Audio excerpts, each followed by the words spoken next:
Penalty, লাল card ও নাটকীয় ম্যাচে Brazil আর্জেন্টিনার ঝলক।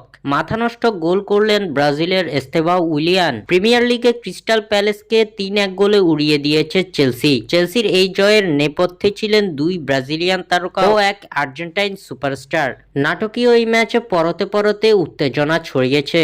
ম্যাচের শুরু থেকেই ক্রিস্টাল প্যালেসের বিপক্ষে আক্রমণাত্মক ফুটবল উপহার দেয় চেলসি। বল পজিশনে এগিয়ে থাকলেও আক্রমণ হয়েছে সমানে সমান। তবে প্রথমার্ধেই জালের দেখা পেয়ে যায় লন্ডনের ক্লাবটি। প্রথমার্ধের 34তম মিনিটে নিজেদের অর্ধ থেকে মাঝ মাঠে বল পেয়ে ক্ষিপ্রগতিতে জালের দিকে ছুটে যান ব্রাজিলিয়ান তরুণ সেনসেশন এস্তেবাও উইলিয়ান। তাকে বাধা দেওয়ার চেষ্টা চালালেও তাতে ব্যর্থ হয় ক্রিস্টাল প্যালেসের ডিফেন্ডার। দুর্দান্ত ফিনিশিং এ গোল করে চেলসিকে এগিয়ে নিয়ে যান এস্তেবাও। প্রথমার্ধ 1-0 গোলে এগিয়ে থেকেই শেষ করে এনজো ফার্নান্দেজরা। দ্বিতীয়ার্ধের শুরুতে জাদু দেখালেন আরেক ব্রাজিলিয়ান তারকা জোয়াও পেদ্রো।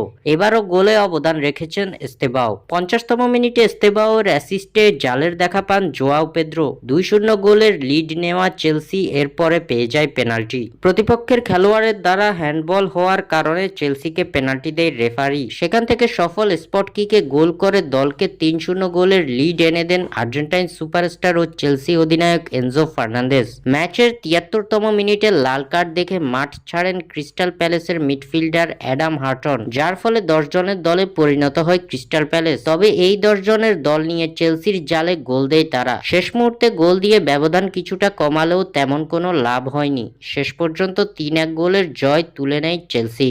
স্বাক্ষর থেকে সাদবিন ইসলাম।